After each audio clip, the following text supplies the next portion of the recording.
What is a home inspection? Now, there are several ways to identify this or define this, but here's what I've come up with. Home inspection is a visual, non-invasive, non-destructive, unbiased inspection of the readily accessible installed components and structural elements of the property. Okay, what does all that mean? Well, naturally, it's visual. Okay, we're there just to see what we can see. It's not invasive. Along with the visual, we're not going to dismantle stuff, take things apart, non-destructive. We're not going to destroy anything, damage any property. Certainly not on purpose. Hopefully not at all. But definitely not going to cause any damage to inspect anything. Unbiased inspection. We are there as a third party to the real estate transaction. Unbiased. We have no loyalty necessarily to anyone except our client. And I'll kind of get into more of that later, what I mean by that. But no other loyalty other in the sense that we're not there to work for the real estate agent to help the home sell faster. That's not our job. That's not our responsibility. In fact, that is a conflict of interest if we are in with a real estate agent. Yes, we are referred by them to an extent. We'll talk more detail about that, in that they will refer several inspectors just for liability issues on their part. They're not going to say, okay, use this one inspector and this one inspector only. If that one inspector does a bad job, then it can come back on the referring agents as to it could be their fault why it was a bad job. But again, we'll talk more about that in detail later. But we're there as a disinterested, unbiased inspector. Now, I don't say disinterested as in we go in there and half-heartedly do the job, write a crummy report, move on to the next one. Certainly don't mean that. In fact, just the opposite. We're unbiased in that we don't care if the home sells or not. But we're certainly there to do a great job for our client and plus for our reputation, for our business. Make sure we thoroughly inspect the home. Make sure we catch everything we possibly can. We're not perfect in any stretch of the imagination, but we want to be as perfect as we possibly can and catch as many issues as we can. Readily accessible installed components. Now, readily accessible, again, kind of goes back to the non-invasive, non-destructive. What is accessible without having to move panels, move furniture, disassemble something that's not normally for maintenance able to be disassembled? That's going too far beyond, too far outside our scope of inspection. Installed components. Something that is permanently installed, such as your HVAC system, your heating and air, but not window units, like a portable window air conditioner. That is not considered an installed component, so we're not required to inspect that. You could if you wanted to. I don't necessarily recommend it, but this may be something you want to do as a courtesy to your client. Hey, you gotta take a look at it, but realistically, is a window unit going to stay with the home? No, exactly, not likely. So the homeowner will probably take it with them. So there's really no point in even inspecting it or testing it. Period. And structural elements of the property, just that the structure, best you can see, visualize what is readily accessible of the framing, foundation, structure of the home. Obviously, much of that is going to be covered up by finished material, drywall, paneling, etc. But there again, we're going to do our dead level best to access what we can without destroying anything, but also still doing a good job for our client. So basically what it boils down to is our responsibility as an inspector is to do three things: observe, report, and recommend. A lot of inspectors, a lot of agents, there's a lot of animosity between them. There's this kind of a love-hate relationship. Many inspectors go too far beyond what they really should, in that they're going to talk to their client, say, hey, I wouldn't buy this house if I were you, or no, you shouldn't buy this house because of these issues, etc. That's not our call to make. Our call is to just present our client with the facts, say, here's what we found, here's what is the safety issues, here's what needs to be repaired, here's what needs to be replaced, or should be replaced, should be repaired. And it's not your call to say, yeah, you absolutely have to repair the stuff, you have to do it before you buy it, make the seller fix it before you buy it. None of that stuff is our call. We present our client with an unbiased report of the items we observed, and at that point it's between your client and their agent as to what they want to address. Say, hey, go back to the seller if your client is a buyer, that is. And not always, incidentally, that will not always be the case. That's the majority of the time, but not always. We'll get to that later. But they're going to take that report, collaborate with their real estate agent, say, okay, here's some items we can deal with, no big deal, we can probably fix those ourselves. But then here's a list of items that, big high dollar stuff we want the seller to fix, or at least give us some kind of concession before we purchase the home. Report. Observe, report, recommend. The report part is, again, just pointing out what we saw, letting the client be aware of it, and then making a general recommendation. Now, we're not going to be too far detailed with this recommendation. It's a very, in my opinion, very generalized. You recommend a further evaluation by a qualified, licensed, fill in the blank of what type of tradesperson needs to be called in for whatever defect you found or whatever issue you found.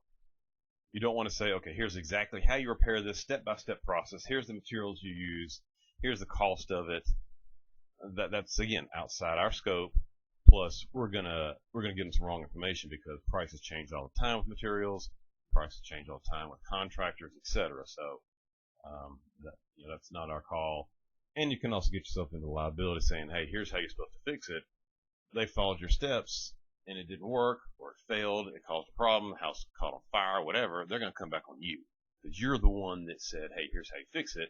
They took your advice, and that probably was not a good idea. Any questions so far? Cool. All right. Now, that is what a home inspection is. Here's what a home inspection is not. It is not a way for the inspector to make any money with repairs. And too often, well, not too often, but many times home inspectors may try to use this. I've had some students try to get into the home inspection industry for this very reason. They had a construction side business or whatever the case may be. They think they can go in and find all these problems, say, okay, but I found these problems, now I can fix it for you for a certain price. That is a big no-no in the state of West Virginia. That is against the law, against our code of ethics and our standards of practice. Many home inspector associations are totally dead set against this as well.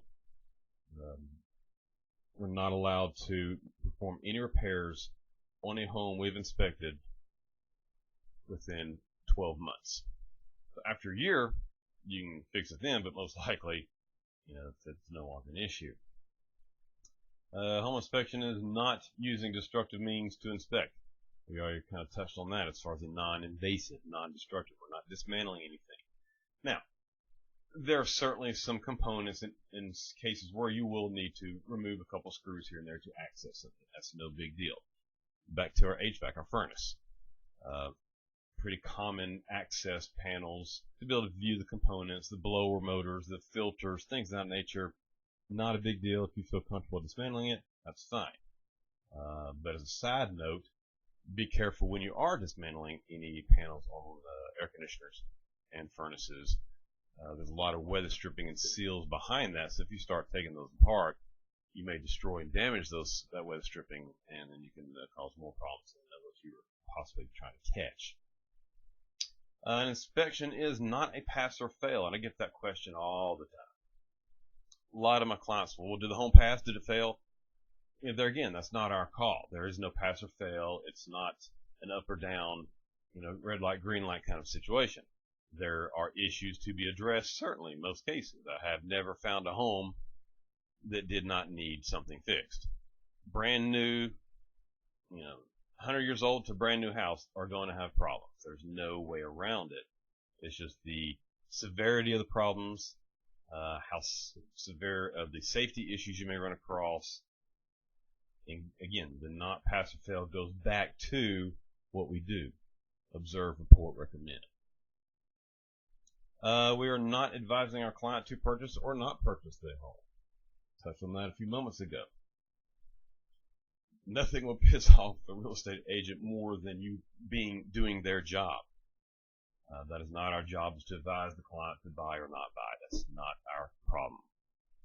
You yourself may not want to buy this house you're inspecting. That's fine. You're not under contract, but keep that opinion to yourself. We're also not to assign any value to the property, and I get asked that all the time. Do you think it's a good deal? Do you think it's a good price? Or you think I should pay this much? Do you think I should offer this much or ask this much off? There again, that's between them and their real estate agent as to that type of decision or that type of conversation. Very politely, respectfully defer that comment. Also, hey, look, I'm not a real estate professional. That's what your agent is for. They know the market. They know the area. They're the ones that you need to have that discussion with. I can't make that call for you. Just be polite about it. Don't be rude. Don't be a jerk. But they'll respect you for that. They'll totally understand that. They know your limits, your boundaries. They certainly should. Along with all that, the purpose of home inspections is to give your client an honest and unbiased evaluation of the condition of the property being inspected at the specific date and time of inspection. And that is highlighted for a reason. At the specific date and time of inspection. We are only there for a snapshot in time.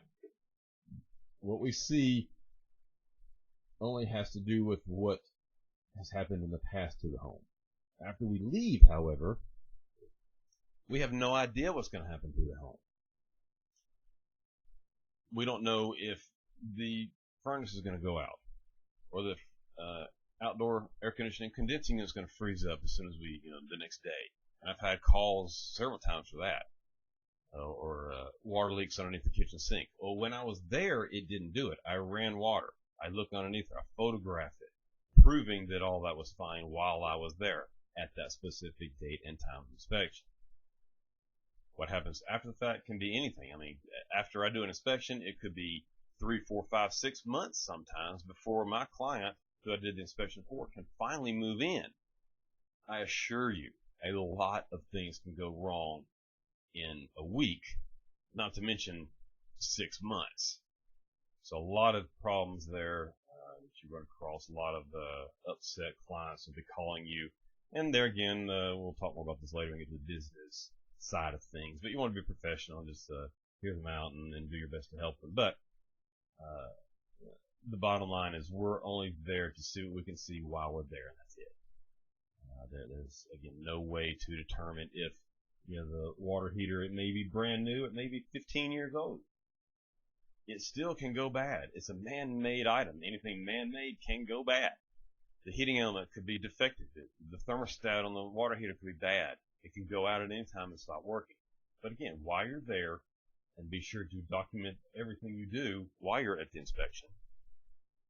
With your report, with your photographs. We'll get more detail about how to do that later. But as long as you document everything, if anyone does try to come back and say, hey, you didn't catch this, well, actually I did. Here's a photo proving it. Here's a comment in my report letting you know that I did that. That goes a long way. Any questions so far?